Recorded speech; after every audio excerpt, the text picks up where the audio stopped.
نیشاپور سے تقریباً 25 کلومیٹر پہلے ہے، مشہد کے راستے جاتے وقت یہ مقام ہے، یہ جگہ ہے قدم گاہ۔ قدم گاہ کیوں اس لیے کہتے ہیں؟ کیونکہ جب امام مدینے سے آ رہے تھے تو نیشاپور ہو کے آئے، اور نیشاپور میں یہی وہ مقام تھا جہاں پر امام کی سواری رکی، اور مجمع اس قدر تھا کہ لوگوں نے مولا کا شاندار استقبال کیا۔ جیسا کہ بتایا جاتا اس زمانے میں یہاں اہل تسنن کا اجتماع جمع گڑھ مانا جاتا تھا۔ اپنے لینگویج میں کہا جائے یہاں پہ وہ اہل سنت زیادہ تھے، کیونکہ ان کے اکثر راوی جو ہیں وہ نیشاپوری ہیں، خود صحیح بخاری یا تفسیر مفسر ہیں حاکم نیشاپوری یا دیگر اور تمام لوگ، بڑی بڑی شخصیت یہاں نیشاپور سے تعلق رکھتے ہیں اور تمام لوگ۔ لیکن بس یہ ہے کہ اگر اہل بیت سے محبت ہے تو اس میں سنی اور شیعہ کیا بہرحال اسی بنیاد پر وہ لوگ جمع ہوئے۔ یہ معلوم یہ ہوا کہ 8ویں امام آ رہے ہیں، پیغمبر کے 8ویں جانشین آ رہے ہیں، تو تمام لوگوں نے استقبال کیا، اور استقبال کرنے کے بعد جب امام کی سواری جگہ پر پہنچی تو لوگوں کا یہ اصرار رہا کہ مولا کوئی حدیث بتا دیجئے، کوئی حدیث لکھوا دیجئے۔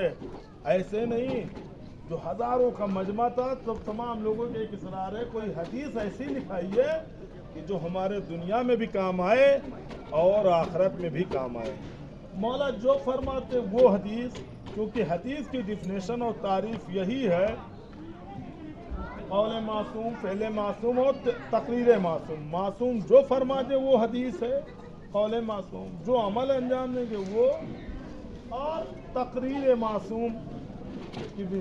تو لہذا امام جو فرماتے حدیث ہوتی، لیکن مولا جب انہوں نے کہا ایسی حدیث فرمائیں جو میرے دنیا میں بھی کام آئے اور آخرت میں بھی کام آئے، تو مولا وہی حدیث فرمائی۔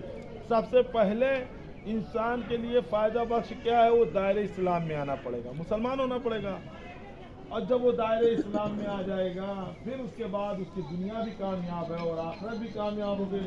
تو امام نے فرمایا کلمۃ لا الہ الا اللہ حصنی، کلمہ لا الہ الا اللہ ایک قلعہ ہے۔ قلعہ جانتے ہیں؟ بڑا فمن دخل حصنی، جو اس قلعے میں آ جائے گا، کیا مطلب؟ مطلب یہ ہے جو لا الہ الا اللہ پڑھ لے گا، امن من عذابی، وہ عذاب الہی سے محفوظ ہو جائے گا، خدا کے عذاب سے محفوظ ہو جائے گا۔ تمام لوگ پڑھنے والے ہو جاتے، لیکن اب مولا جدا کر رہے ہیں، الگ کر رہے ہیں۔ ہر کوئی لا الہ الا اللہ پڑھ لینے والا کامیاب نہیں ہو جائے گا، بلکہ لا الہ الا اللہ پڑھنے کے لیے کچھ شرط و شرائط ہیں، کچھ شرط کے ساتھ پڑھیے۔ بشرطها و شروطها و انا من شروطها، اس کلمے کو واقعاً اس حدیث کی کامیابی تو اس وقت ہے جب انسان شرائط پر ہے۔ بے شرط اس کے کچھ شرائط و شروط ہے، اس کے مطلب فقط لا الہ الا اللہ نہیں بلکہ محمد الرسول اللہ کا بھی اقرار کریے۔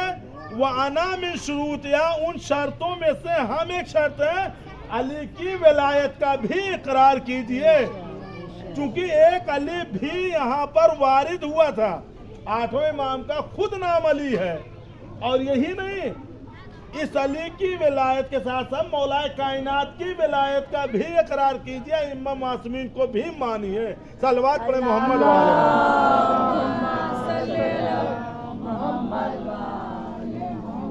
اب آئیے دیکھیں، تمام لوگوں نے جب اس حدیث کو سنا اور سب نے لکھا یہ ایسی حدیث ہے۔ اب آئیے، سب سے پہلے جب امام نے جب یہ حدیث بیان کرنے سے پہلے امام نے سند بیان کی۔ سند کا مطلب روایت کے نقل کیسے کیا گیا ہے۔ امام نے کہا ہم نے اپنے بابا یعنی 7ویں امام سے سنا، عن ابی اپنے بابا سے، انہوں نے اپنے بابا 6ٹھے امام سے، انہوں نے اپنے بابا 5ویں امام، 4تھے امام، اس طریقے سے پوری سند بیان کی۔ رسول اللہ تک آئے، رسول اللہ سے لوح محفوظ سے جبریل۔ اب آپ دیکھا اس سند کے، اسی لیے ہر حدیث کو سلسلۃ الذہب نہیں کہتے، جو یہ حدیث تھی، اس حدیث کے راوی اس طریقے سے نقل کرنے والے ہیں کہ اس حدیث کو کہتے ہیں سلسلۃ الذھاب۔ کیا مطلب؟ سلسلہ کہتے ہیں کڑی بکڑی، زنجیر بزنجیر، ذہب کہتے ہیں سونے کو عربی میں، یعنی یہ سونے کی کڑی کے مانند ہے، یعنی اس کے جو بیان کرنے والے سب کے سب معصوم ہیں، کوئی غیر معصوم نہیں ہے۔ اب اس سے سمجھے یہ حدیث سب نے لکھی ہے، اور نوٹ کرنے کے بعد اب اہل سنت کے امام کا کہنا ہے یہ ایسی حدیث ہے، یعنی کلمہ لا الہ الا اللہ حسنی فمن دخل حسنی امین من عذاب بشرطیہ و شروطیہ وانا من شروطیہ، یہ ایسی حدیث ہے اگر اس حدیث کو دیوانے پہ دم کر دیا جائے، پڑھ کے پھونک دیا جائے تو دیوانہ دانا ہو جائے۔ ارے ایک بات تو واضح ہو گئی، جس کے معصوم کے زبان میں جو بیان کیا اتنا اثر ہے، دو باتیں یہاں واضح ہو گئی۔ بغیر پیغمبر نے کل جب قلم اور کاغذ مانگا تھا تو کیوں مانگا تھا؟ اب یہیں سے دیکھیے ولایت کے سمجھے، کاغذ اور قلم دو لوگوں سے مانگا تھا، اس لیے مانگا تھا تاکہ تمہاری دنیا بھی سنور جائے، آخرت بھی سنور جائے، لیکن کسی نے نہیں دیا بلکہ شک کر بیٹھے۔ گویا بتا دیا پیغمبر کی اس حدیث میں، یہاں پر 8ویں امام کی اس حدیث میں یہ بتا دیا کہ میرا جانشین تمہارے شہر میں آئے گا، نہ قلم مانگے گا نہ کاغذ مانگے گا۔